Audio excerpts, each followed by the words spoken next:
Good morning. It is 8:30. We will call this morning's meeting to order with the Pledge of Allegiance.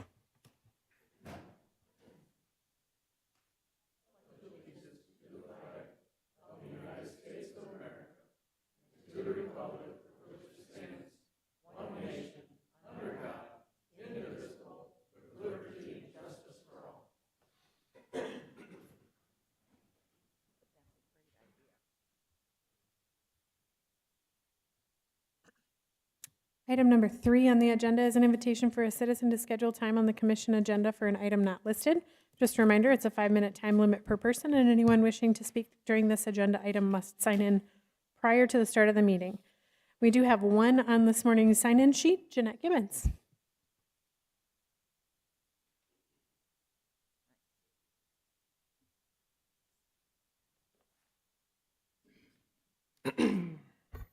Good morning. And here we are 1 week. And there's still thoughts and issues that I see in front of us that have not been resolved. So I go back to some statements that I've made previously. If the 2020 election was a sting operation, they have it all. The purpose of that election was to gather intel, which will be forthcoming. If the 2020 election was a sting operation, was the 2022 primary also monitored? And will the November 8th midterm be surveilled? Ballot counting done by the ES&S DS 850 tabulator, which we have, has not been audited. FOIA requests for cast vote records, the CVRs, of the 2020 election and the June 2022 primary have been denied, both locally and across the state, in all of our counties, as far as I know. Have the voter rolls been screened and ineligible voters, such as voters who have no activity after 2013, been removed? If yes, when was this done? Why is there an unattended ballot box in the city-county building? A box that sits about 20 feet from the county finance office where it could be dropped off, which would be very convenient for anyone walking in through the north door where we have handicap accessibility. Some things just don't make sense, and yet they have not been addressed. Answers have not been made clear to us as to why CVRs have been denied, saying that those are proprietary information of a company that we contract with. Our voting records are proprietary property of a company that we contract with. It doesn't make sense. So I continue to ask the same questions. Excuse me. I continue to ask the same questions because I don't really seem to be getting reasonable answers. And there's so much yet that all of us need to learn. I can't tell you all of the things that I've come across in the last 2 years and that I continue to come across new information, or I kind of see it come around again, kind of a circle back Jen Psaki maneuver. So I learned things about our court system, our judicial system, that aren't quite on the up and up. The fact that the bar is a British accredited registry. Our judicial system is based on answering to foreign entities. That one causes me to raise my eyebrows too. So when we say our Pledge of Allegiance, I wonder, who are we pledging our allegiance to, or what are we pledging our allegiance to? Is it the corporate United States, or is it our republic? We have a lot of questions to answer, a lot of things to sort out. I'll finish with my hashtag, fix 2020 first. I don't see how we can continue with elections like we have when we have not answered to and resolved the problems of the past. Thank you.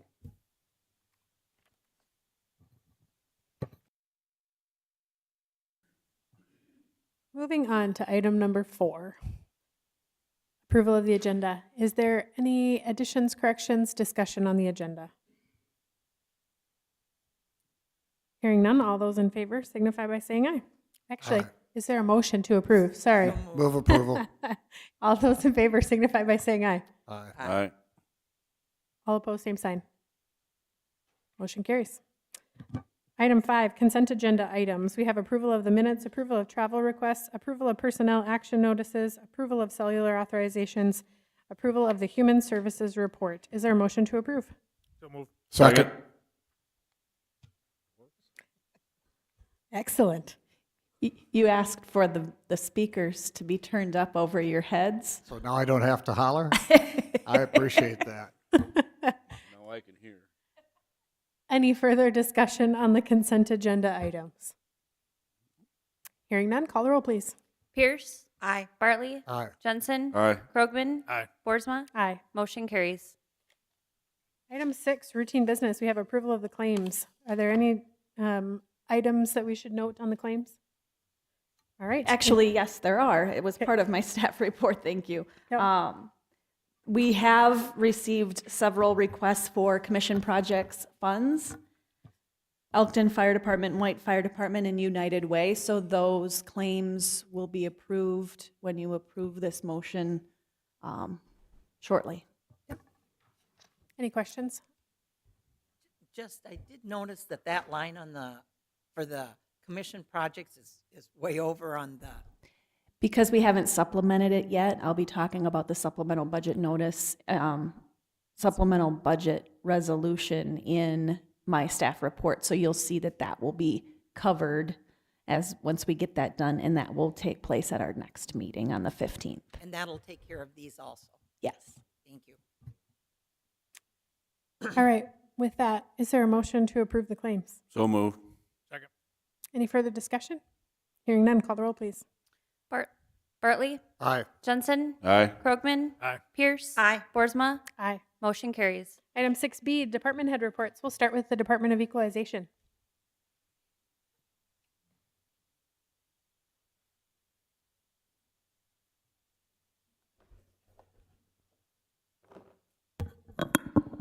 Morning. As you can see in the staff report that I submitted, on October 18th, we had one of our fleet vehicles that was involved in an accident, and it's been declared totaled. We need to replace that. We have 5 appraisers and 4 vehicles right now. So I provided you with 3 options. Option A would be to find a comparable used vehicle from a local dealer for the amount that was compensated to us from insurance, less $1,000 deductible. Option B is we had hail damage claims that it was back on June 20th. All 5 of our vehicles actually suffered hail damage, and the total amount that we were compensated for all those claims was right around $20,000. One of those vehicles in that fleet was not ours, so I think we're left with a safe amount of $15,000 roughly to supplement that original insurance claim with. We could find a comparable used or new vehicle from a local dealer using those funds plus the $14,769.33 that was given to us for the vehicle that was totaled. Or option C would be to place an order through the state bid for a 2023 model vehicle, which option C is no longer available. It sounds like the 2023 window for ordering was very short, so we can't wait until 24. So we're down to 2 options. What I've done is gone to 2 local dealers here, and they've each provided us with 1 new and 2 used options that have been discounted from their lot. Brookings Auto Malls is providing us with a 2022 Buick Encore. It's advertised on their lot at $27,605. They're willing to sell that to us for $24,697. They have a used 21 Chevy Trax with 7,000 miles on it for $23,995, or an 18 Chevy Trax used with 24,000 miles for $29,995. Spar Auto Plaza has a new 22 Jeep Renegade. That one's a little more expensive than we have budgeted for, $30,814. They have a used 21 Ford EcoSport with 4,800 miles. They're discounting that $1,000 from their asking price. That'd be $25,789. Or they have an 18 Ford Escape with 53,000 miles for $22,000. Looking for a direction to take on that to replace a vehicle sooner than later. Do you have a preference? I think it's in the county's best interest to buy something new, just because the used car market is so inflated. You can get into a new one for, in Brookings Auto Mall's case, like $750 more. and then you have a warranty. Was there one of those that you have a preference for? If I had to choose, I'd probably go with the Buick Encore that's on their lot right now. It's white. I mean, it's not a crazy color. It's nice to keep the fleet vehicles white, and the price is $697 more expensive than the next affordable used vehicle. I just have to verify. We got these numbers last week on Thursday, so if it's still on their lot today, that would be my choice. And using those numbers, because I didn't keep track on the insurance stuff, how much would you not have a insurance coverage for if you went with that vehicle? Little less than 11,000. And do you have any of that in your budget? We don't have anything in the budget to buy a vehicle for this year or next year. But do you have any extra in your budget for, that's going to go back to the general fund? We're going to have some. It's going to be tighter than normal.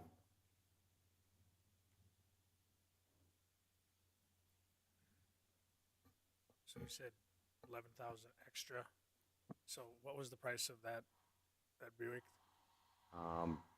24,697, and we got 14,769.33 from the totaled vehicle. Plus, we have an additional 10 to 15 available from the hail claims that we're not using to fix that damage. So actually, we do have enough from those claims. We but do. Just less than the claim of the vehicle. Yeah, it just depends on where you want to take the money from to purchase. Right. I would be in favor of the new vehicle also. I think that's a smart move, and if they've got one available, we should move pretty quick on it. And then option B, if it's not available. Yeah, I guess. Is this something we need a motion on? There's no action on the agenda for today. I think you could direct him to do what he needs to do to get this done. I can visit with Jacob too. We can watch his budget if there's a contingency need at the end. We'll do some automatic supplements to get some more money in there. So he and I can work together to get it figured out. And then the contingency would be an action by the commission at a future meeting. Well, I think you should buy the Buick if it's still available. I would agree. And if not, the next vehicle that's possible, because we don't want to wait until our next meeting and then another vehicle's gone. So Right. Yep. I think you should be authorized to do what needs to be done. The Buick sounds good. Yeah, by consensus. Is everyone on board with that? I agree. Buying locally is a good idea. Yep. Thank you for that. I have another thing too here. Our Beacon website, we have the ability to purchase add-ons for that, and I think one that I was made aware of at our latest conference is this property tax estimator add-on. It's a pretty nice tool where you can be selected onto a parcel and you can go to the property tax estimator and it imports the current value of that property and gives you the correct levy and factors to calculate what the property taxes may be next year for that property. Or you can change the value of your property. Say, you put up a $20,000 garage, you can increase your value $20,000 and see what the taxes may be. I think this is something that would be very useful for our office, potentially the finance office. Certainly our paid subscribers, like our closing agents and banks. There is a contract to sign if we want to go forward with this, and I did talk with Sean and IT, and the Beacon payments normally come out of their budget anyway. This add-on would be a one-time setup fee of $1,104, and there's no annual hosting fee.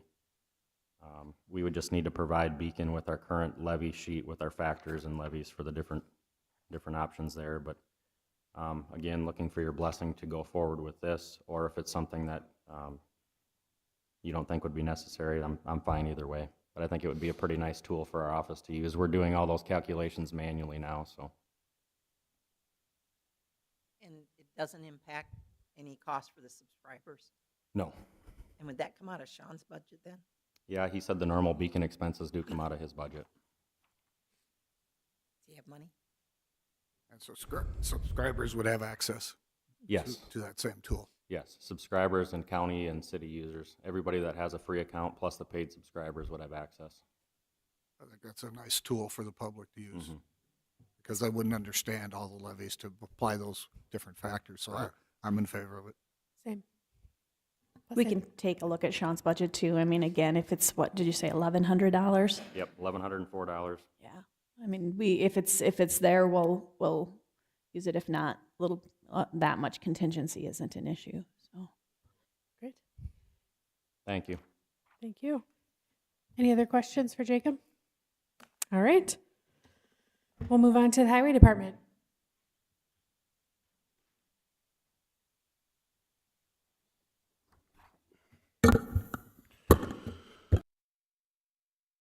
th, I attended the local roads conference in Rapid City.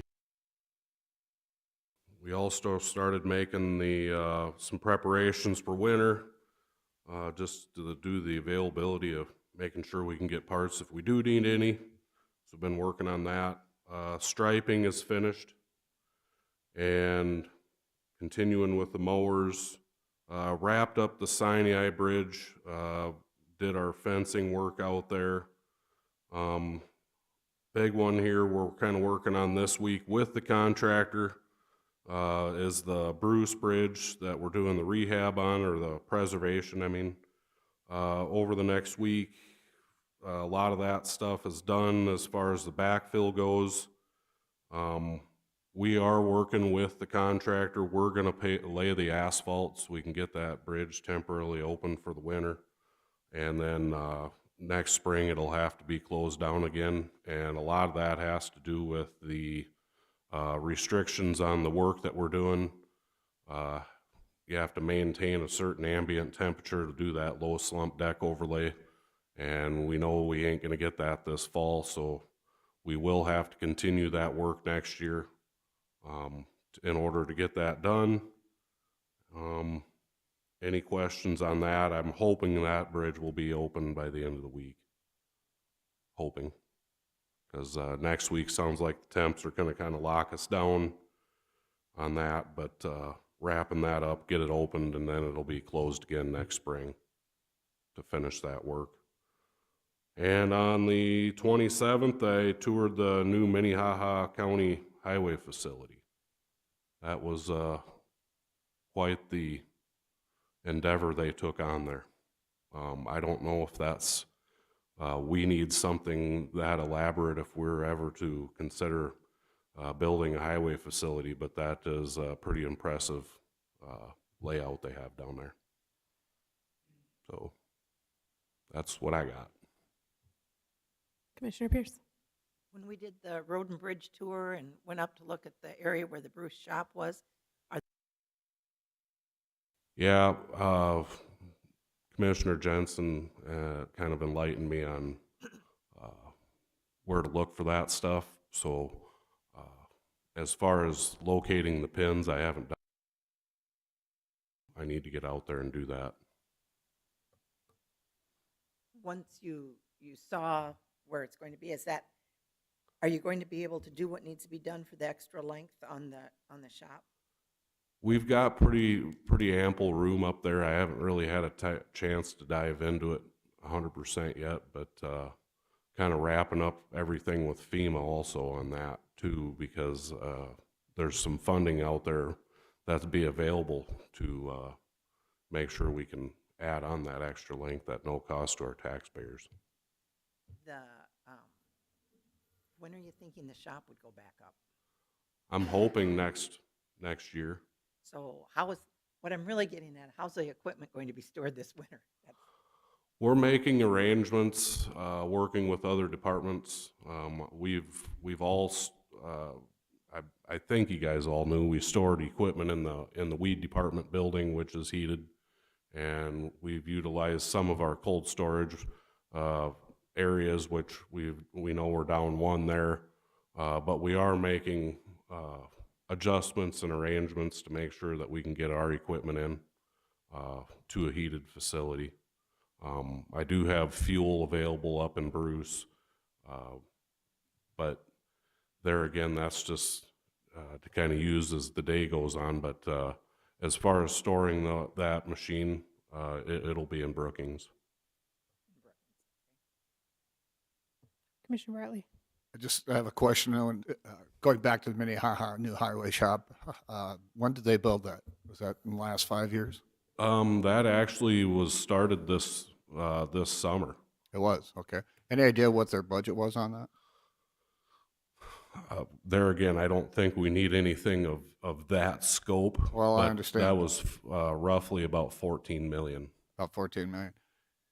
Highway or county responsible roads in Minnehaha compared to county roads miles wise in Brookings County. I'm assuming Minnehaha, because it's Sioux Falls, doesn't have as many county road miles. Would that be a correct assumption? We're relatively close. I think they may have just a few more miles, but they also have roughly about 40 employees, where we're about half that. And they also have an engineering staff, which we don't have either. It'd be interesting some point in time to make those comparisons as far as miles of roads to maintain, ditches to maintain, bridges, culverts to maintain. It seems to me that we'd be very close to them and our expectations moving forward. So I'd like to see an analysis of that sometime. Absolutely. That's something I can put together. Other questions for Brian? All right, thank you. Thanks. Moving on. Mr. Hill.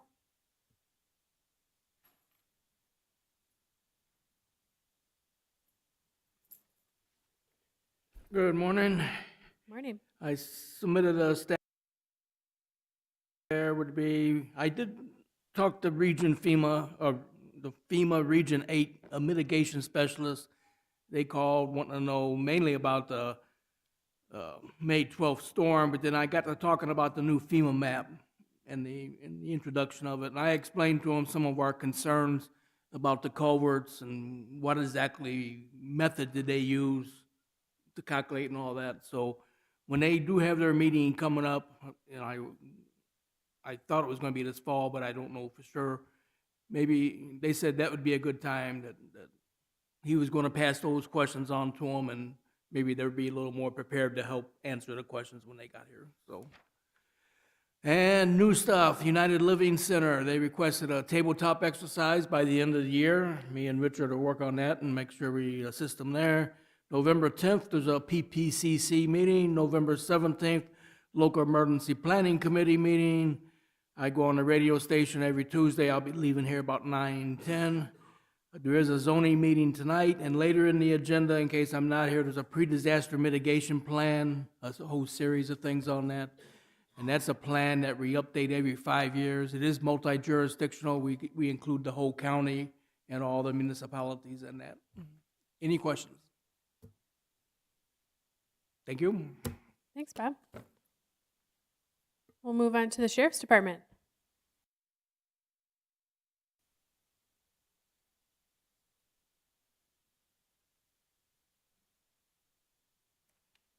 Good morning. Morning. Just a quick over the jail statistics. Have 47 in jail at 46, but we're down to 47 right now. 39 are our inmates, and 6 from Moody County and 2 from Lake County. Busy weekend, especially Friday night. They got hit pretty good with they had a saturation patrol, so I think they brought 21 bookings in a short period of time, but staff did a great job.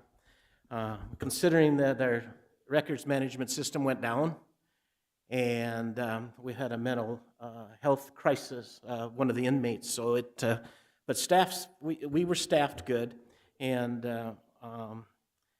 they made it through everything and was able to get our records management back up and so forth. So Saturday night was a little slower for the jail, but they still kept busy with bookings and so forth. So that's staff really did a great job. Everybody kind of stepped up, a lot of teamwork, and help with Dave Beitler and Cody were in there and helping during the busy times and so forth. Also, in the corrections, I have 3 full-time correction officers that have resigned, and one of them is going to Madison Police Department, and one is going to Game Fish and Parks. Got a full-time job. That's what. And then one female is following their husband to Wisconsin. They got a job, so it's nice that we're a starting point for individuals. At least they start and they go on to police departments and game fish and parks. So I guess we're a good training ground, good start for some of those. So we'll be looking for full-time positions. Other than Saturday, Sergeant Murfield and myself spent the afternoon over in Elkton trick-or-treating with the kids. And last night I had staff in Volga trunk and treat, and Halloween went really good. We didn't have any incidences. Lots of kids out though, lots of kids. So deputies had candy in their cars, so they were a hit in most of the towns. So anyway, any questions? Just, are we advertising those 3 positions? Did I miss that in the packet? Later in the agenda, I believe. Yep. Nothing else? Nothing else? No? Oh, that was Great. easy. Thanks, Marty. Report or super?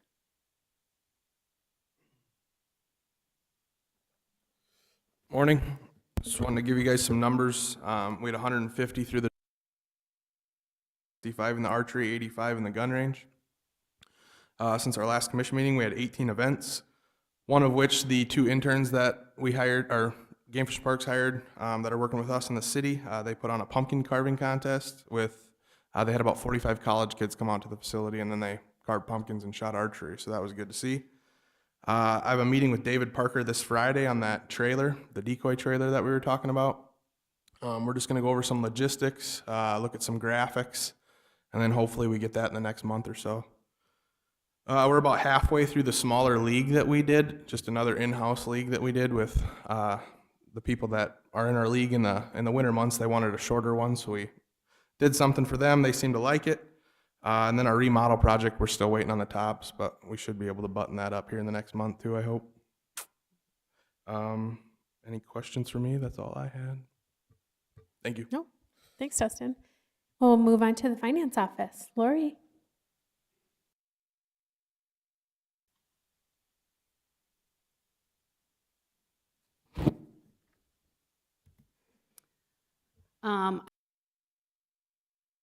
For the LATC funding that we talked about at the last meeting, that will give the county $50,000 this year and $50,000 next year. I do anticipate that to be finished up by the end of the week, and then payment comes immediately. The 2023 liquor, wine, and cider license renewal applications were sent into the state. The deadline to turn these in was October 21st, and we had 2 businesses that turned those in late.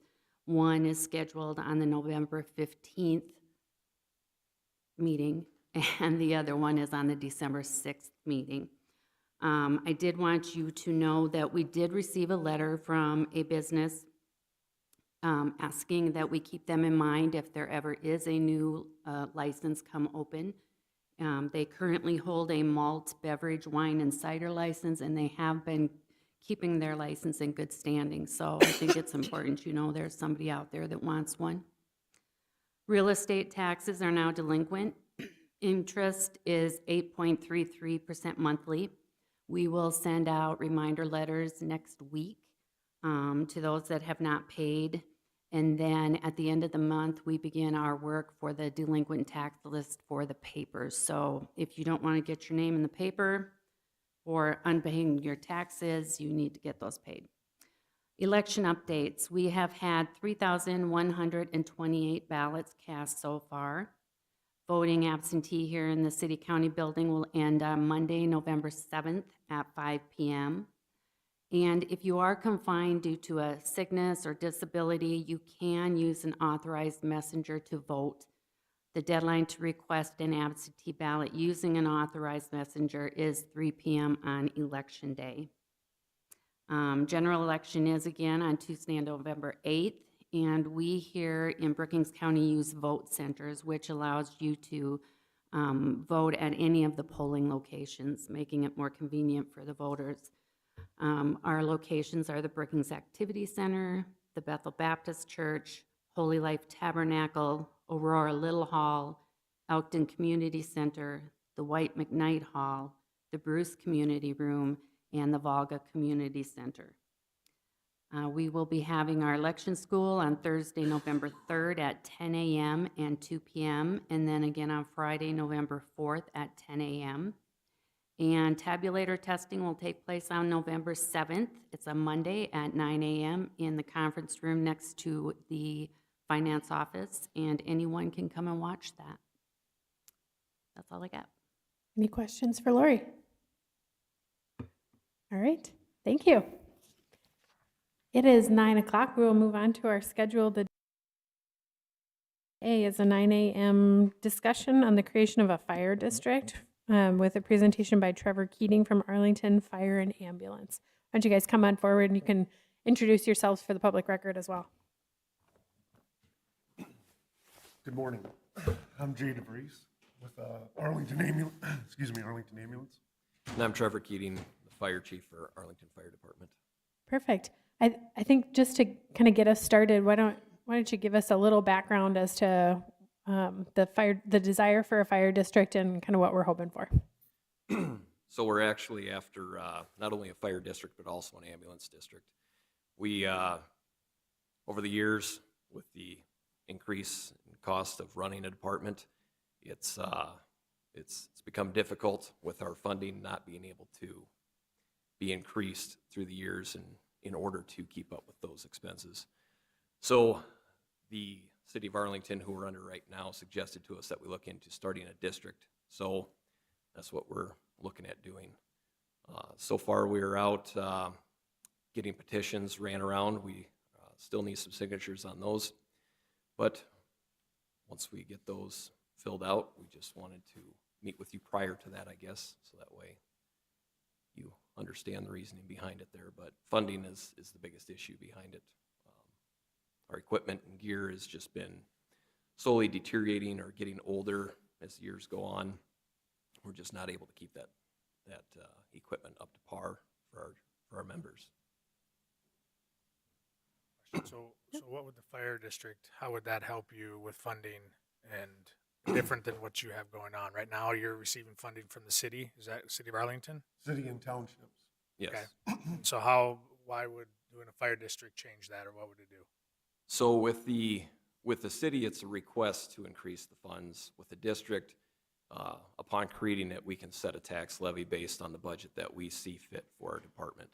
And then we're also able to potentially do opt-outs in the future and or slowly increase that budget throughout the years to keep up with the expenses. So the district gives you taxing authority, basically, is what Correct. Much like a school district, it would be the same thing, or even a county. I mean, I believe you guys have your levy on tax assessed property as well.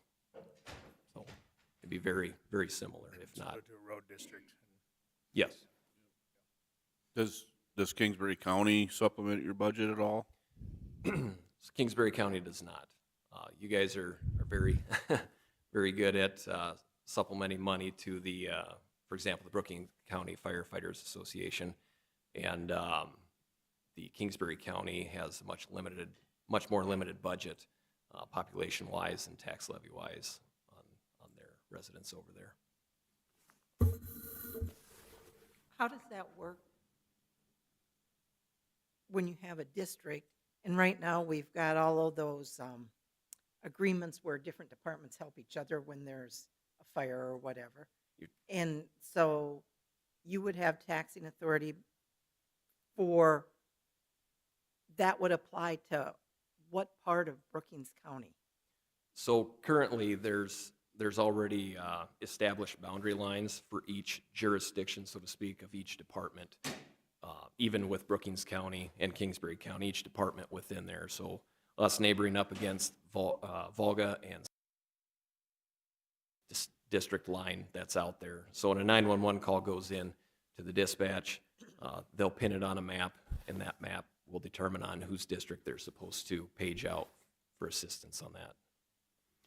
And so with the established lines already created, that would be similar to school district lines or county lines, and everything within our jurisdiction or our fire district lines would be underneath the tax levy for the fire district. Do you have a copy of that map with you by any chance? I do, and I should have brought more. I apologize. No, no, you can just lay it. Trevor, if you just lay it on the counter there, we have a, Oh. we have a camera. So this one overlaps both. I'm not sure if you can zoom in on this. Yeah. But of course, Highway 81 here would be the county line. So everything on this side of the red Highway 81 there would be in the Brookings County District. And even showing into Kingsbury County, that would be within our district. And this would be for the fire district right here. And again, we're also looking at doing an ambulance district as well. The ambulance district has separate or different lines. They're a larger jurisdiction just because the neighboring towns do not have medical services like that. So we do cover all the way up to the south end of Lake Ponset. We go up into the south half of Badger, and we go all the way down, I believe, to the South County line for Lake County, I believe it is. On the Kingsbury County side. On the Kingsbury County side, yes. And I just have to admit, I don't know anything about fire districts. So the people that can sign the petition, are they just the people that live within that yellow square? No, that the people inside the yellow square would be the city limits of Arlington. Okay, so where are the boundaries on the district then? The blue, I'm not sure. It's Oh. there's white and there's a blue outline border here around out there. Oh, it would be that whole blue area? So the whole blue area would be inside the boundaries of our fire district. And that is our current district as of right now. So right now, if a call goes out inside those blue lines, we will get paged out for it. And it would just basically change it from how we're getting our funding now. Right now, we're getting it from the city and the townships. And it would change it over to, instead of getting funds from them, we'd be getting funds directly from property owners that either own land, structures, houses, or even trailer houses, I believe is what that falls under. So one of my questions, I guess, is because you're getting funding right now from Brookings County as well, contributing to Arlington's fire and ambulance service in some way. And I'm wondering how we set up a system by which we're not creating a lot of disparity across Brookings County. True. So I have talked to Dave Jacobson about that, with him being on the Brookings County Firefighters Association. And I asked him if there'd be any conflict of interest in that. He discussed it with a few other individuals, including an attorney, and they said it's probably in the best interest of the association to, if this goes through, to exclude us from that association, since we're already receiving funding directly from them, just as we would no longer get funding from the townships or the city as well. Now there is a fire district on the other end of Kingsbury County, which would be the Iroquois Fire and Rescue over there, and they get their funding directly from the property owners, just like I explained. However, with certain county projects, they are included in some of those as well, but there's no set funding that's reoccurring or anything such as that. Thank you. Mike?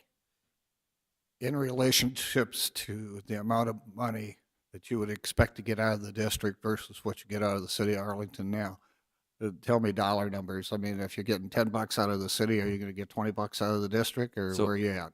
So currently we get 75% of our budget from the city of Arlington, and about 25% of it comes from the townships. That total right now is approximately $54,000 a year. In that comes out our insurance, our fuel, our utilities that we burn, for energy, water. So right out of the chute, we lose about $12,000 or so out of the budget just for those alone. So now all of a sudden, instead of your 54, we're already down into the lower 40s. And then we're expected to update bunker gear, which is the suits that we wear, air packs, helmets, trucks, not only to maintain, but also put fuel in them, update them. We have 6 of them. That makes it very difficult in order to do that on that light of a budget. So the budget has increased, excuse me. The budget has increased over the years, but not by much. So if it was $40,000 about 25 years ago, that's a good budget. But even at $80,000 now, it's not a very good budget. So we're getting about $54,000 right now total, and that's not even a guarantee, to be honest with you, because townships, if they end up using all their money with a bad winter and a bad spring, where they have culverts to replace and gravel to haul and a bunch of snow to remove, and they run out of money, we will be the last ones to get paid. Because in all honesty, if they call for a fire, we're still going to show up whether we're getting funding from them or not. That's just the nature of it. So we're not guaranteed that $54,000. However, if we were a district, we'd be able to guarantee our income, which would then also help us with being able to obtain loans to be able to purchase equipment rather than having to come up with actual hard cash in order to purchase that. So the fund, or I'm sorry, on the fire department side of things, the budget that we're proposing would be $120,000, which does seem pretty high. It's over twice of what it is right now. However, it may not look like it, but we are in a little bit of a hole. So fire trucks don't get used all that much, so they are nice and shiny sitting in there. However, time and age and lack of use does actually create wear and tear on that equipment, not to mention water sitting in them 24 hours a day, every day of their life, creating corrosion and rusting and deterioration of the insides. Do you have any figures at all how that levy would be Yes. impacted as far as the people in a township, for instance, who are paying that? So it would create, with that levy and with the tax assessed values of the properties within cider jurisdiction lines, on the fire department side of things, it would create a 38.05 cents per mil on that. The ambulance side is less than 11-cent levy. And our budget would be about, on the city side is about $50,000 right now where we sit. With this tax levy would basically double our budget also. Like Trevor said, they take all the expenses out of there, licensing, taxes, you know, utilities. We have a truck fund, $16,000 a year goes to that. So every 10 years, we plan on buying a new ambulance with that, but that stuff's going up. Our building is too small right now. Not every unit is parked behind a door. You're parked behind another unit. That unit doesn't start. Really causes some problems. We've had it happen. We've asked the city for several years now about budgets and planning for a new building. Redfish was all on board to build a new ambulance shed several years ago, and then nothing ever happened.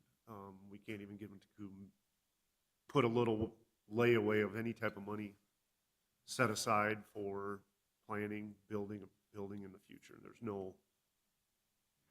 no planning going on there. So that would be As we look at the townships, for instance, and I assume you're going to have signatures from the townships in Brookings County, and you're getting money from those townships now. Is that correct? Yep. Okay. Yes. So they're already paying you a fee. If you were to look at those particular townships' contributions not being there anymore, and you're going to get the levy instead, is that equal or a lot higher with the levy? What they're going to pay? one thing about the levy, it spreads it out evenly across all townships. Yep. Not saying there's townships that are more friendly to us than others, you know, and we don't like going knocking on the doors begging for money, but this tax levy would make it kind of equal across the board between different townships. And like Trevor said, it's guaranteed money you can bank on. And with the ambulance side of things, the budget being 50,000 is quite a bit smaller. Of course, there is only 2 rigs. However, currently our budget is 50,000 for the ambulance, and the money for the calls that we, as you could call it, income, does not technically go back into our budget. So it's not like we're self-sustaining with the ambulance plus getting a budget. So if we were to go district, the $50,000 tax levy budget would be based or would be put on the property, but then we'd also be able to retain the money that we receive back from billing on those calls as well, which I believe the numbers last year was 60? just around $60,000. So the budget for them would actually, or for the ambulance would be right in that ballpark of that 100,010. So your money from the townships is not consistent to each township. No. We have townships that, are $50 per section and others that are $100 per section. So currently there's no levy or expectation on how to pay. It's basically you go to each township board, ask for money, and then they see what's in their budget, what they can afford to give you. There's some larger townships that would pay out $1,500 for the year, and then a much smaller section of a township that we have that would pay over $3,000. There's really not quite a rhyme or reason to it. It's just we're taking what we can get instead of causing, hardship and bad blood. For example, like Windsor Township donates, and that's basically what we consider it as a donation, $1,000 a year for the ambulance. They also donate to the fire. Denver's usually right in there with $1,000 also. For example, like Laketon, I believe it was $320, so they're farther out. We don't have all of the township, so it's understandable, but also you got the south side of Lake Ponset. There's a lot of tax base there. Right. It's not getting tapped into, so. Would you say the amount of the levy one more time? The levy for the fire district would be 38.05 cents per mil. And for the ambulance, I believe it's, sorry, give me a second here. 10.59 cents per mil for the ambulance. Thank you. So total of 48 some cents for. Correct, just under 50 cents combined. And that's for the overlapping portion of it. Of course, there's actually some areas where the fire district goes beyond the ambulance line, and then other areas, and more so where the ambulance district goes past the fire lines. Just a question for Lori. Does that seem to be a reasonably expected increase to those people in the county, or is that going to be a problem at 50 cents per thousand? That depends on who you ask out there. I understand that. The Brookings County side, we've had some feedback. They've said that they've been here before in front of the council. There's been arguments about, and even lawsuits, I believe, years ago, about the funding that's automatically already on their taxes, and then it not, they were saying there's a line item on their taxes. It's, from what I've seen, there's not a line item on the taxes. I've tried to explain it to them. There is a fund that goes to the fire department on that side, but. Yes, and that comes under the county's budget as far as money that you have, I hope I'm using this correct, that you allocate towards certain areas. And under one of those was fire protection, I believe. And I believe that's the money that is then going to the Brookings County Firefighters Association. And again, with that being a possibility of a conflict, that's where discussing it with the association, we believe it would be best that if this does go through, we cut ties there, so that way there's no controversy about double dipping or anything such as that. That affects our contribution to the fire departments if they're not doing Arlington anymore. So, I mean, there's a lot of little steps in this, it looks to me, is where the money flows. It will be up to you guys of whether or not you you adjust. I understand that. And so we need to do that work, and Lori needs to help us with that. But at the same time, as we look at our budgets, as we move forward, obviously we've been very supportive of fire and ambulances this year. And unfortunately, you're outside of our county in some respects with most of your fire districts. I have no problem with the concept, to be honest with you. I just want to make sure that it doesn't unfairly affect somebody along the process. And, to be honest with that, yeah, I believe it would actually benefit. It might. I Due just to the don't know fact that where yet. one of the points we try to make is if you decide to have an older vehicle, There's nothing wrong with that. A 30-year-old vehicle, right? Nothing wrong with it. You keep it up to par, you take it to the shop, you get it maintained regularly, and then, but your chances of breaking down during a trip increase, correct? Absolutely. You have the time to take if it breaks down. However, if there's somebody drowning, or if there's a structure on fire, or if somebody's missing and time is of the essence, we do not have that time. So we would like to be able to keep our equipment, not only our trucks, but also the equipment that we wear to protect ourselves while we are getting close to those structure fires or to those burning car fires, or putting ourselves in harm's way to help the community. And if we're better equipped, we will be able to better serve the community. So I think it's actually a benefit to them. You know offhand what Kingsbury County, I know we could look it up online, what Kingsbury County got for ARPA funds and what they did with their ARPA funds? I know it's a lot less than what we had, but I'm asking, has there been an application to them? I did ask because, believe me, my phone rang when you guys made the news with with the money going towards the fire departments within the county. And again, that shows how much you guys do care about it, and it's appreciated. So I did reach out to our county and ask where those funds went to, if there's any still available for us. And they said that that money went towards the payroll side of things for the county, but not towards bonuses. It was very specifically stated to me, not towards bonuses. So did you rephrase the question as what are you doing with the money that you didn't have to pay on payroll because you used the ARPA funds? I did not push the issue. I figured there would be, I did not figure there would be much point in arguing that at that point in time, I guess. It was made by a phone call. It was not in front of their commission, I guess. What is the role of the county in this process? Because you petition the taxpayers, and then what happens? So after we are able to obtain 25% of the signatures of the voting population within our jurisdictions, we need to present that petition to the commissioners. And because we would be creating our own entity at that point in time, we'd become it basically become a tax authority on that jurisdiction. And so we basically need the blessing from the commission to be able to do that. And not only from you, but we also need it from the neighboring county as well. And then not only that, but I believe in the law, you guys will have to have a joint session to discuss it, to make sure both counties are okay with that when the time comes. And your petitions are circulating now?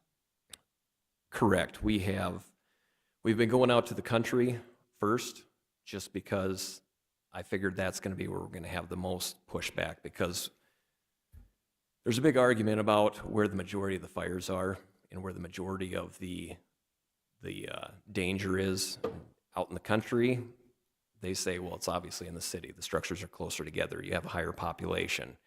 There is some truth to that, but there's a lot more code that's enforced inside the city limits rather than out in the country.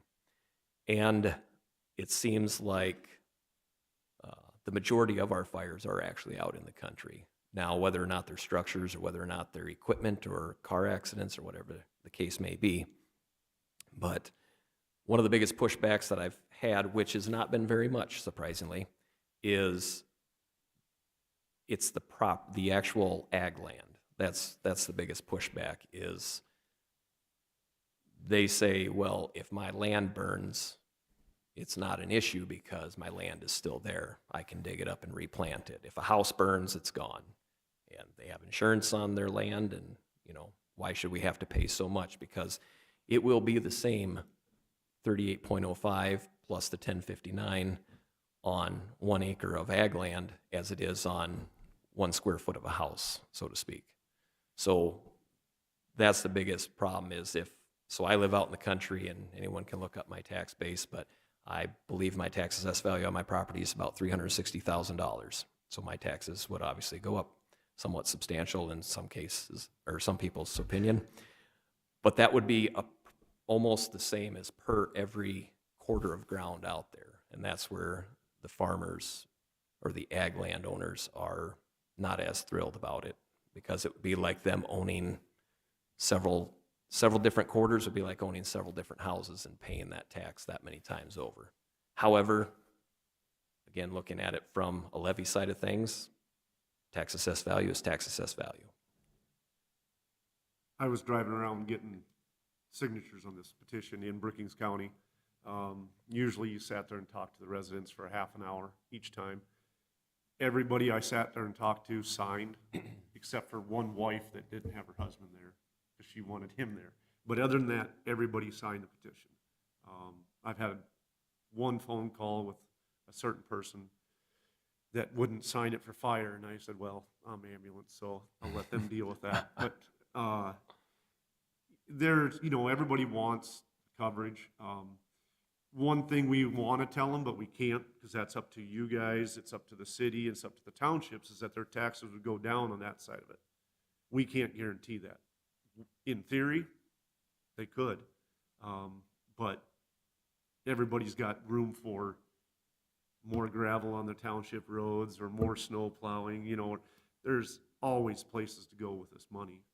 So we don't go out there promising your taxes are going to go down on the other side of it. And that's the one thing, like I said, in Brookings County, that there's been some history on this. And that's where some of the issue was. But that was before my time. You're probably talking 15 years ago or better, that there was some things going on there. I don't know if any of you remember any of that, but I had some good discussions with them too, and they still were wanting me to find out that line item that they're already being taxed. I can say that there is a fire protection plan, you know, that they're donating to, but that's what I found, though, is that there's still a lot of support for it. We haven't gotten to the 25% yet. We're really close. That's a lot of hands-on people. One other quick question. You have two levies here, one for ambulance, one for fire. Is it still the same district with two different levies? Or We is have it- two different or districts. you're gonna do two districts here, not only a fire district, but a So ambulance district? there is two separate petitions going around. Okay. So I we didn't do know that. have, All right. So we have we two are- of them, yes, I'm sorry, we will be having two petitions that'll be hitting the table, two hopefully districts you're gonna form. by the end of the year. And or the year. technically, there's Brookings County petition, Kingsbury County, both fire, ambulance separate. We plan on having a building together. That's been our plan all along, just sharing the facilities. Sure. We work hand in hand a lot, more so now than ever. Car accidents, they come out for traffic control and assisting, lifting, anything that needs done, you know, and if there's a structure fire, ambulance goes out, automatic. Just kind of like there's fire district lines, but if there's a fire and it's over by Lake Preston side of the district, there's automatic, Lake Preston comes out, you know, everybody still works together, and it's working together more so than ever, I would say. So Can it be a combined district? One district that includes ambulance and fire? our lines are different because of, you know, Bruce, Volga, Badger, none of those have an ambulance, but they all have a fire department. So we would be stepping on their toes with a fire district that went outside of them lines. But an ambulance, you know, we got Lake Norden, we got Brookings, Madison, So for example, Lake Preston, and I got you. the ambulance service to the north of us is Lake Norden, and they come down to 200th, which cuts right through Badger.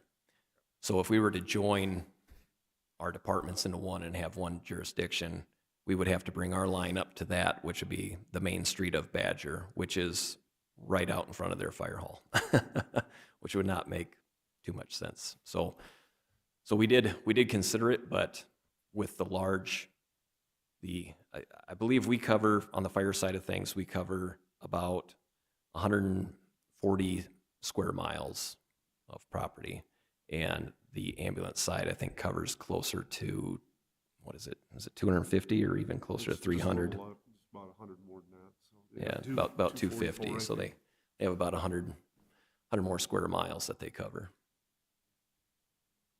So those district boundaries would look different than this. Correct. And I have some rough boundaries on that. So I believe this would be let's see if I can excuse me here, see if I can get them side by side here. So this would be the Brookings County ambulance side of things versus and they're not to scale, so I apologize on that. And then getting over to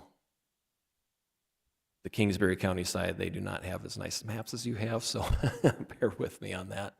But so you can see where the Lake Norden Fire District, or I'm sorry, Ambulance District comes up and butts into it. So we come all the way down to the south there on the county, actually both county lines, or both in Brookings and Kingsbury, all the way down to Lake County there. We even come all the way into the south corner of Oldham, actually. So we cover, and even into the big town of Hetland, we cover half of that as well. So there's a petition for Hetland, there's also a petition for Badger. Yes. So they're all separate petitions. Got a lot of work. It is. It's more than I figured. Yes. I can see that. Any other questions by the commissioners? I don't know that there's any specific direction from us other than thanks for the presentation and helping us be more educated so that when the taxpayers ask us questions, we're more equipped to actually direct people the right way. And that makes us that much more educated about figuring out how we work with Dave Jacobson and figure out with Brookings County how other things might be approached. So we appreciate it. Thank you. And I would like to thank your staff, Stacy and Jenna. They've been helping me out quite a bit. Great. Yeah, we don't know what we're doing either exactly. We're trying to. Well, one of the things I would suggest is if the county used their ARPA funds for payroll and at least left, go ahead and ask them what they're doing with that With the payroll excess money. Because that if did you not never go to ask, you payroll. never dance. So, see. I'm sure it was budgeted at I some see point. exactly what you're saying. Okay, thank you. I do, but yes. Thank you so much for your time. Great. Thanks, gentlemen. Moving on to item 8A, we'll get to regular business. Item 8A is action to approve resolution number 22-50, a resolution supporting Operation Green Light for veterans. Is there a motion to approve? Second. Any discussion on this item? This is actually a NACO initiative. So the template for the resolution came from NACO. And so Michelle and I are working to try to get some green lights installed here at the building, which is proving a little bit more difficult than we originally thought, but we have some plans in place and we want to, there's actually a press release that we can do on this too to encourage the public to do something similar. So if this is passed, we'll be doing that as well. Great. Any questions for Stacy? Hearing none, call the roll, please. Jensen? Aye. Krogman? Aye. Pierce? Aye. Bartley? Aye. Boersma? Aye. Motion carries. Item 8B, action to approve resolution number 22-51, a resolution for appointment of an applicant agent. Is there a motion to approve? Move approval? Second. Comments on this one? This was the FEMA. This is, yes, what Bob had spoke to earlier before he had to step out. I believe it's all maybe part of that pre-disaster mitigation plan, kind of getting ready to make those updates to that plan. Yep. Any questions? Hearing none, call the roll, please. Krogman? Aye. Pierce? Aye. Bartley? Aye. Jensen? Aye. Boersma? Aye. Motion carries. Item C, action to approve a designation of applicant agent. Is there a motion to approve? Motion approved. Any discussion? I believe this one's the same thing. It's just the authorization to sign for us. Yep. This one is a voice vote. All those in favor signify by saying aye. Aye. Any opposed, same sign. Motion carries. Item D, action to approve a letter of funding commitment. This one is that hazard mitigation grant process. So would there be a motion to approve on that? Move approval? Second. Any comments? My understanding is that the dollar amount will be paid for out of our dues to First District. Okay. So it's not money we have to budget specifically for. It's already going to come out of our First District dues, is my understanding. Great. Any further questions? Hearing none, call the roll, please. Pierce? Aye. Bartley? Aye. Jensen? Aye. Krogman? Aye. Boersma? Aye. Motion carries. Item E is action to approve committing Brookings County to the multi-jurisdictional pre-disaster mitigation planning effort. And that is all managed through First District and FEMA, correct, Stacy? Yes, I believe so. Perfect. Would there be a motion to approve? So moved. Second. Any further discussion? Hearing none, all those in favor signify by saying aye. Aye. Any opposed, same sign. Motion carries. Item F, action to approve third quarter transfers per budget appropriations. Is there a motion to approve? Well, Move approval? Second. any discussion on those? That first one, item I, is from General Fund 101-4-911-4294 to Highway Road and Bridge 201-3-371-0000 in the amount of $419,988.50. And the second one is from General Fund 101-4-911-4290 to Emergency Management Fund 226-3-371-0000 in the amount of $38,112.50. If there's no further comments, all those in favor signify by saying aye. Aye. Any opposed, same sign. Motion carries. Item G, action to approve epoxying the gun range floor at BCOAC at a cost of $5,062.50. Is there a motion to approve? Move approval. Second. Dustin, comments on that? This would be to remove the carpet. It's option 3.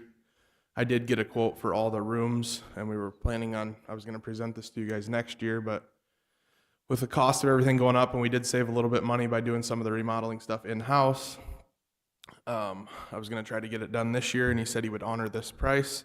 But yeah, just removing the carpet and epoxying the floor just to help us clean it better with a lead residue. Any questions for Dustin? I'm unclear. The money, the 5,062, do you have that in your budget? Yep, it's in the 301 building fund. Do we have to have this come to us, or, I mean, You asked at the last meeting to have him bring this. You were, Yes. okay. We specifically Oh, yeah, asked you for were- it to be presented. Okay, Yeah. 'cause We just wanted to normally understand It seems like it the- would just be under his budget and something he would do as routine maintenance, and we wouldn't be approving this, so. If it's in the 301 building fund, it's not in his budget, right?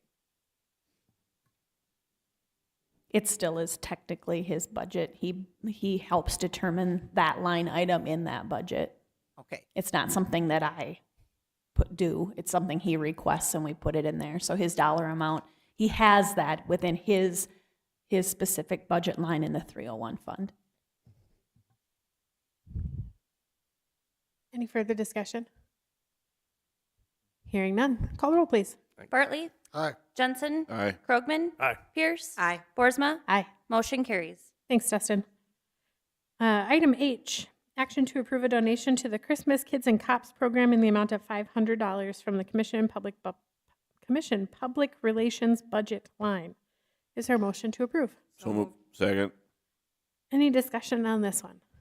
And this you take out of your public relations budget line in the commission budget, and there is money there for this.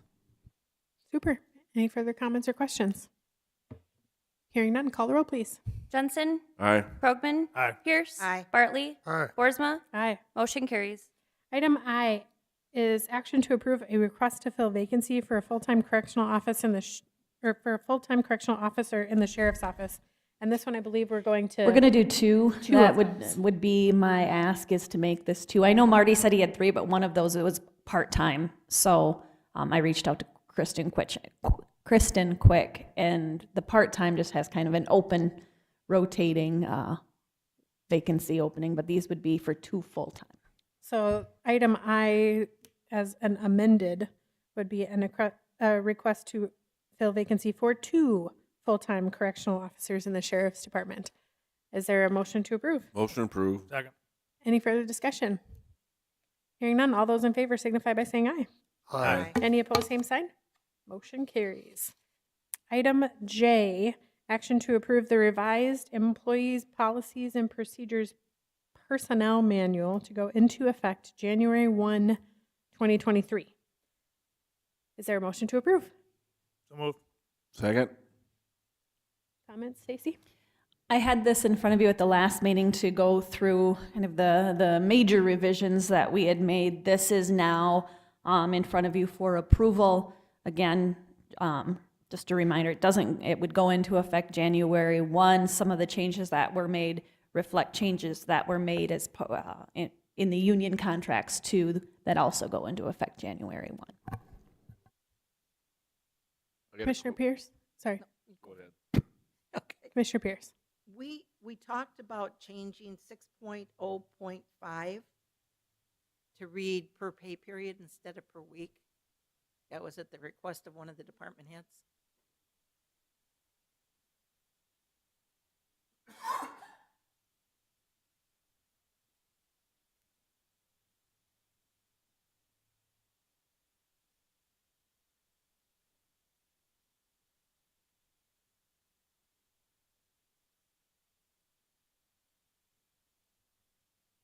So that they could flex over the pay period as opposed to the No, week? we decided to do weeks. It's too difficult because pay period, as we talked about that, it's really hard to do it because over 2 weeks, because what if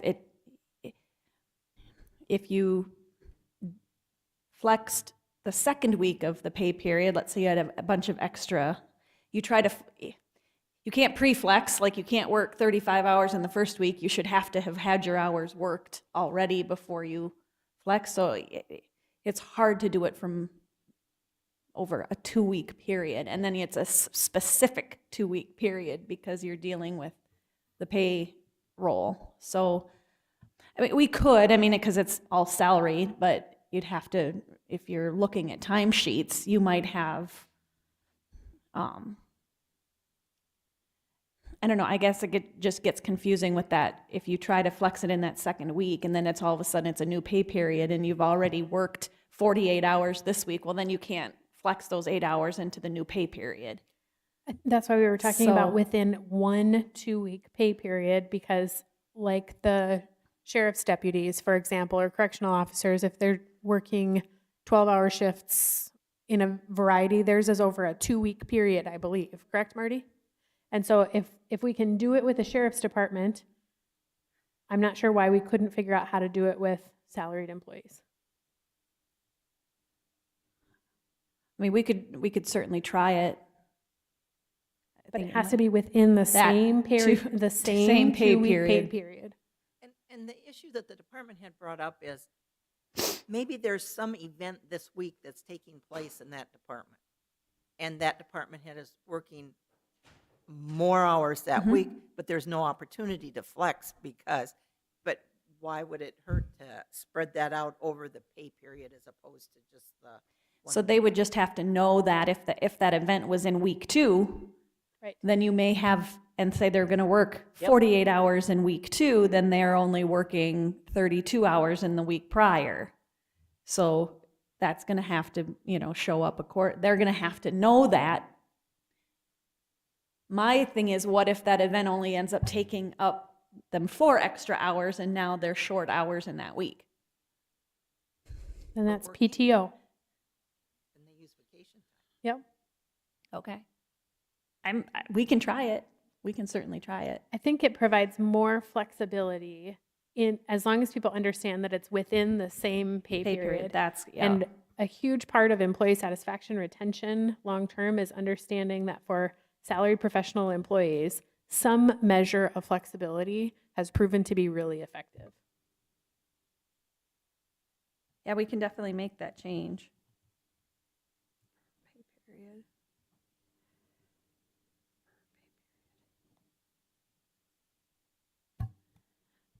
Yeah, I can make, wherever it says 40 hours per week, we can say 80 hours per pay period would be the new language there then.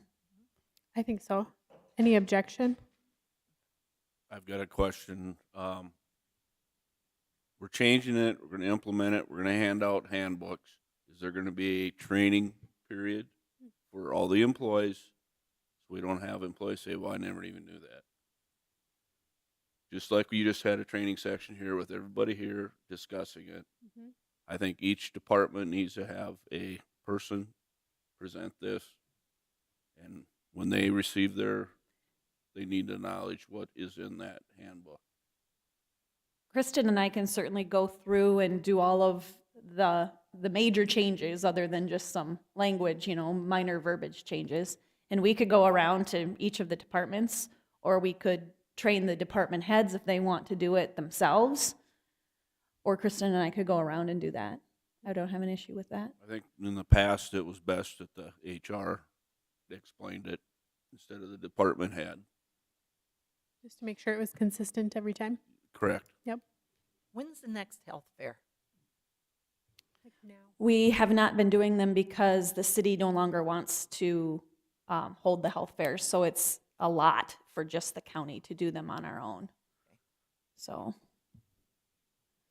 there's a lot of work that goes into those, and the city hasn't wanted to participate in those I was only any asking longer. because if there was going to be one in '23, it would be an opportunity to have a session on the handbook. And usually those were in October. Yeah. So Okay, I it'd be couldn't kind of remember when late. they It were. would be fall anyway, yeah. Okay. So, but yeah, I mean, we can figure that out. Kristen and I can work that out and have those conversations and line up things with departments to go over the revisions. That sounds good. Any other questions or comments or edits related to conversations that we've had on this personnel manual? Hearing none, all those in favor of the manual as modified, please signify by saying aye. All right. Any opposed, same sign. Motion carries. Thanks, Stacy and Kristen, for all your work on that. Item K, action to approve the following retail on-sale liquor license renewals. Do we do these as a group? Yes. So I'll kind of read through them, and then Jenna, I'll ask for a little presentation. So we've got Beach Bums, Inc., which is Danceland Campground, Good Roots Farm and Gardens, SVK Properties for Midway Camp, Skyview Junction, and the Wagon Wheel Resort. I'll start with a motion to approve. How about that? Motion to approve. Second. Jenna, how about a presentation on those 5? Yes, I can do that for you. So in front of you, these are the annual retail on-sale liquor license. As you can see, Danceland Campground has the retail on-sale liquor license. SVK Properties, which is also known as Midway Camp, that would be the retail on-sale liquor license. Skyview Junction and the Wagon Wheel Resort. Good Roots Farm and Gardens, they do not have an on-sale liquor license. What they hold is a retail on-sale wine and cider license. We do this at the same time as a liquor license because they are on the same annual date. We don't hold public hearings for renewals that didn't have any violations. All of these locations passed the alcohol compliance check, and all of the property taxes have been paid in full.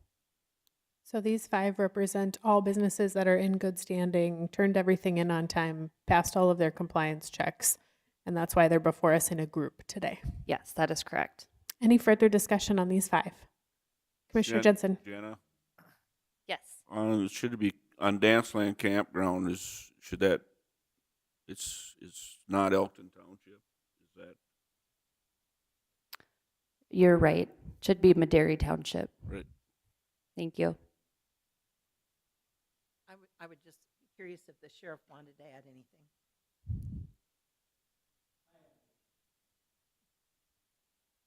If there's no further comments or conversation, all those in favor signify by saying aye.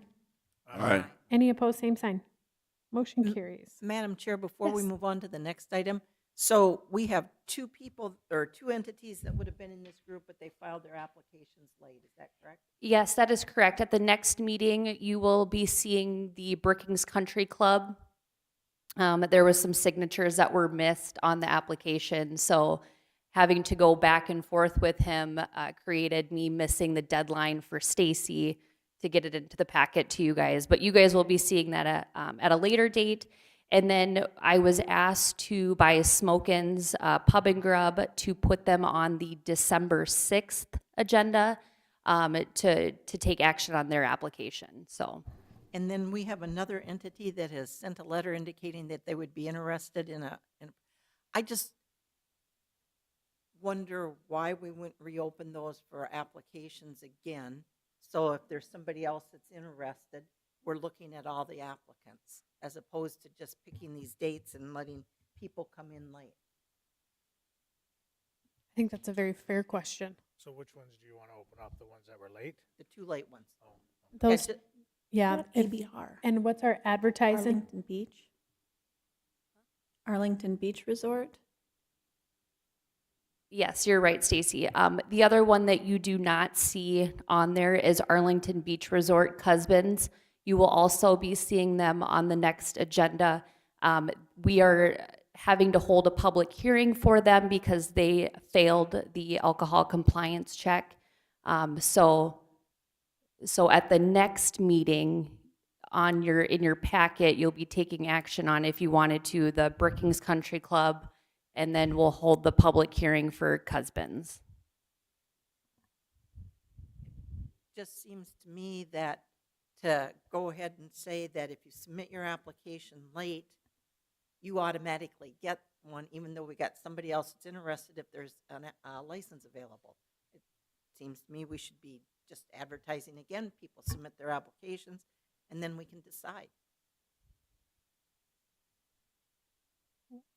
With Brookings Country Club, it was in some ways clerical challenges that made theirs late. Yeah, I mean, the state has their own deadlines because they're trying to, we all have our own deadlines on trying to get all the applications completed, get them to the board, get them all sent to the state in on time for them so that their licenses are valid and good. So, I mean, it's totally up to you guys on how you guys want to proceed. But yeah, I had my own deadline just so that I could, in a timely fashion, get it to Stacy so she could get it to you guys so that we can get the applications to the state and they can get them back to us so we can get them back to the entities. The country club missed your deadline or the state's deadline?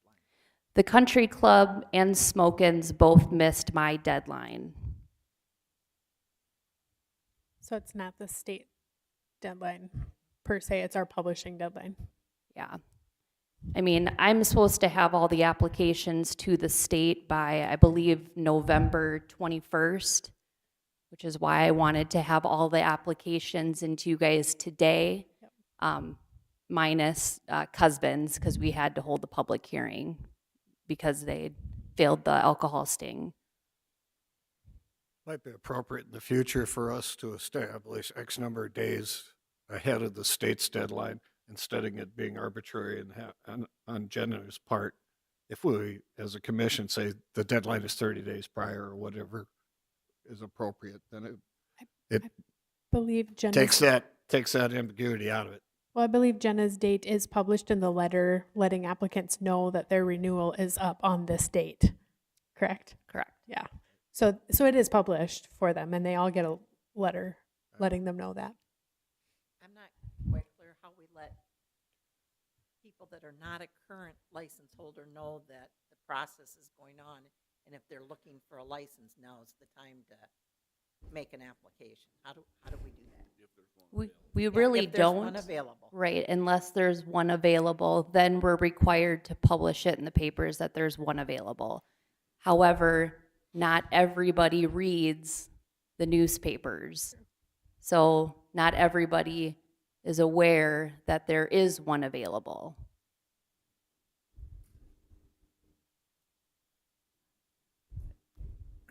Well, I don't know if I agree with you on this one, Commissioner Pierce, about just opening them back up. I think if we were to yank one from somebody at this short of notice would really make a difference on their ability to stay open, Right. because there's a lot of, I'm sure their profits come in from the alcohol license. Now, if, there's different issues, which I'm sure we'll talk about on one in December that we've been discussing for a long time, and we decide or may not decide to give it to them. And then I think we do that publishing of one that is available After it's available. after it's available. Yeah. So if just to turn around and say, hey, just because you're late, we're going to pull it possibly, I think would be difficult for a business just for us to do that. I think we may open ourselves up to some other challenges in that regard as well. I just want to be sure I understand how a new entity gets a license if one becomes available. So that's fine. Okay. Anything else on that item? It's not an official agenda item. Moving on to item L, action to approve appointments to the following boards and commissions. And we can do these together. We have the 4-H Promotion and Expansion Committee. There's 2 positions for 2-year terms. There's still only 1 applicant at this time. That's Joel Foster. And then the Extension Board, there's one position for a 1-year term for Jennifer Pickard. Is there a motion to approve? Motion approved. Second. Any discussion on these 2 individuals filling those spots? Hearing none, all those in favor signify by saying aye. Aye. Any opposed, same sign. Motion carries. Moving on to item 9, Commission Department Directors Reports. Stacy. Just back up to the liquor license. Did you get a voice vote on that, Jenna? Yes, I did. Oh, okay. I missed it. Okay. Let's see.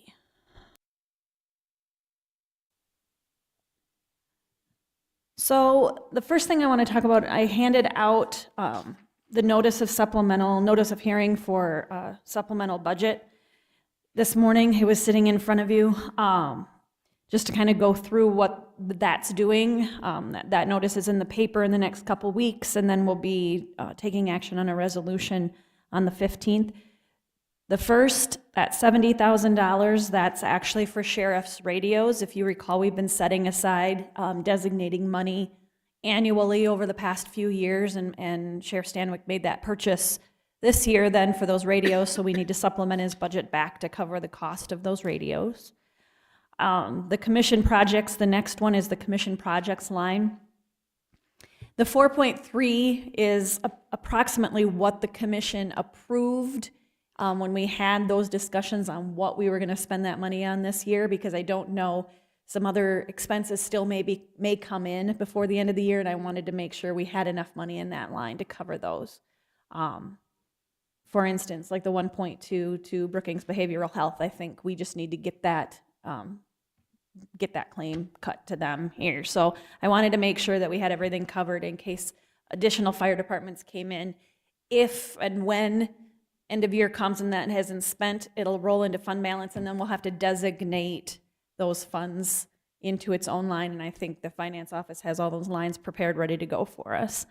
The next, that $710,000, that's for our big improvement, bridge improvement grants that we've been paying money on. We have to supplement that.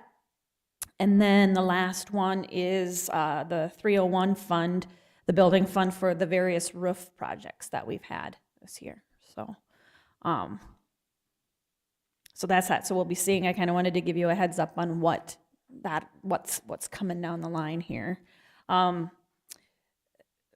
first reading of the joint jurisdiction ordinance will be November 15th. I think I've visited with most of you, but I think what I'm hearing is that we could just do that jointly with the city council at 6 p.m. Next Tuesday, November 15th. I guess I'm looking to make sure that I have a quorum of you available for 6 p.m. on the 15th of November for the first reading. It's just the first reading. No action will take place at that. Yeah. That in here, joint meeting? Yes, in here. That's at 6 o'clock. 6, yeah, that's the time that the meeting will start, so I would assume that the first reading would be, I believe it's a special session of the city council. They're meeting that night anyway, so I can verify with the city clerk that will be one of the first agenda items on there. I am not available that night. Yeah. Yep. So We'll talk about it. Ryan, are you available? I am. I have joint growth partnership BEDC meeting starting at 4:30. That's supposed to go to 6:30, but I'll just leave and make sure I get here. Okay. So that'll be fine. And Larry, you said you were able to attend, right? Mike, Leanne, you're able to, okay. Perfect.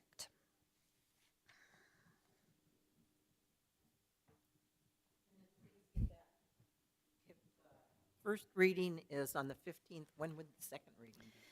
The second reading will be held jointly as well on December 20th, Tuesday, December 20th, again at 6 p.m. That gives us enough time to get our notices and whatnot done, so.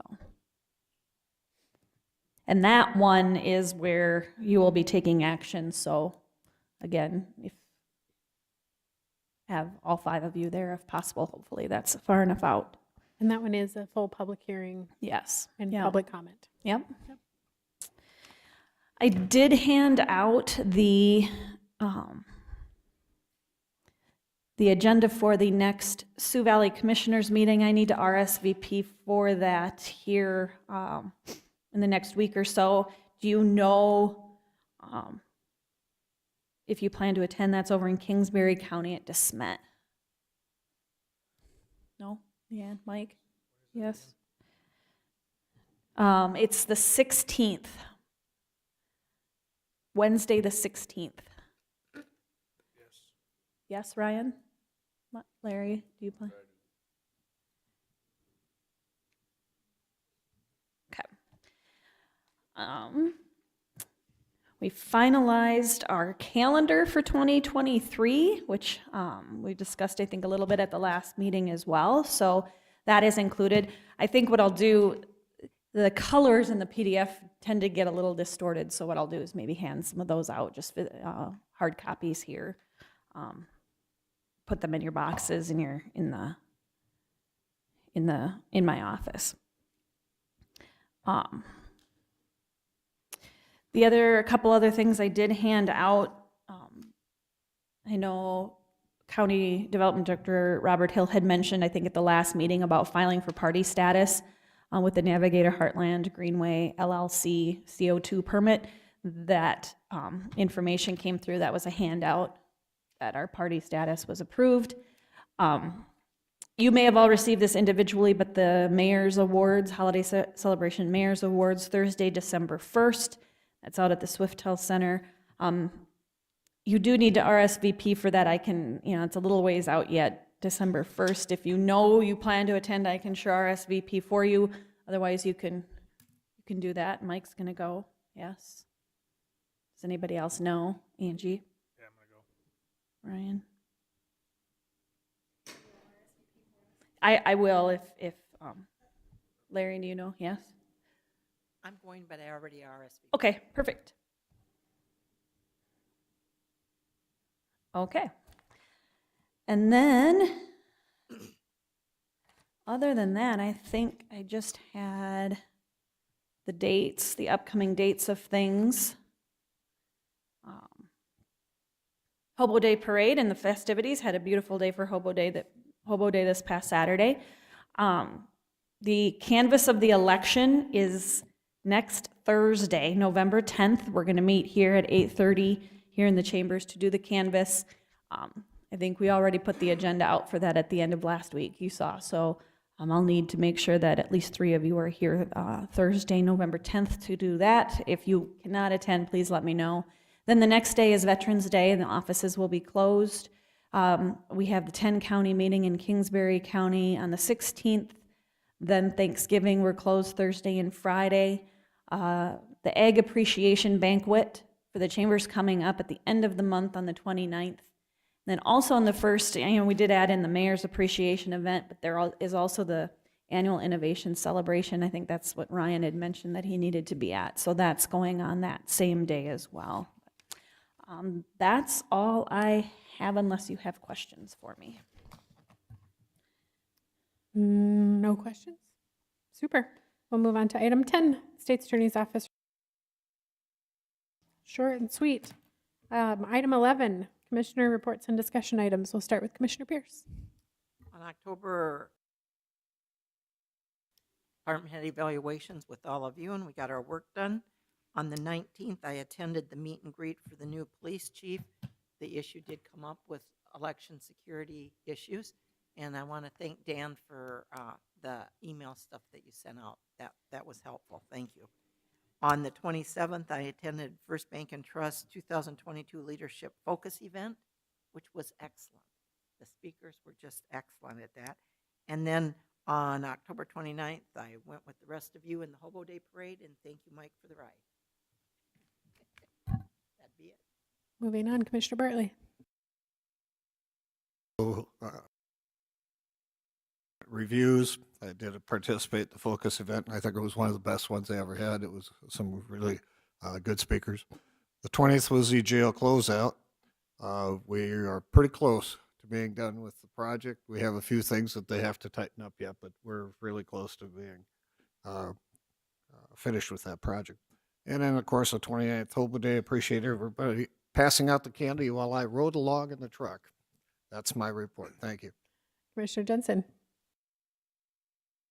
Department head reviews, also the jail meeting,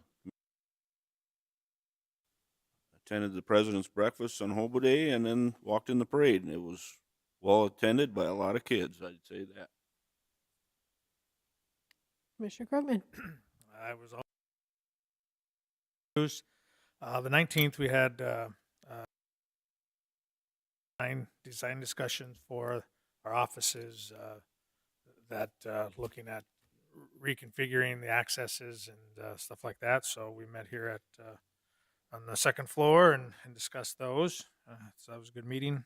On the 20th, had an E911 meeting, which we had a lot of good discussion going there. There was a request for us to help the city with their portion of the 911 center. And so we had some good discussion on that. We'll see some more information from them coming forward on that. Brookings Health meeting on the 24th. Again, things are going well there. They are above budget and have been making money, which is good. Their investment authority, not so well, but pretty much like everybody across the nation. So their investments have not been doing as well, but that's, again, nothing that we can really control. But their operations have been doing well this year to date. The 26th, had a quick beta meeting, just going through the processes there of looking at getting a permanent director. We have not started that process yet, but we need to get that going. Travis is our interim director, and he's been there for a while, and we just need to get started in that process. So we're going to be doing that, potentially hiring a firm to help us with that. So and that's about it. Great. On the 18th, I also the department conversation with Commissioner Krogman and the department heads. The 20th, that E911 meeting, the discussion of level of participation and or responsibility for cost share on the dispatch center is something that will be an ongoing conversation. So the 25th, we had a BEDC investment committee meeting. 26th, participated in the SDSU strategic planning community session. That was about 2 hours of the evening, and I bet there were probably 40 or 50 people there. So pretty well attended. Kind of interesting to see how they're taking the process of their strategic plan refresh as opposed to the direction of a whole new strategic plan. And then the 29th, the Hobo Day Parade with you all. So that would be my report for the last couple weeks. I think that's it. On to item 12, you can disregard the 1 p.m. We will move into executive session in accordance with South Dakota Codified Law Section 1-25-2, parentheses 1 and 3 for personnel and consulting with legal counsel. Is there a motion to enter into executive session? So moved. All those in favor signify by saying aye. Aye. Motion carries. We will move into executive session after a brief 5-minute recess.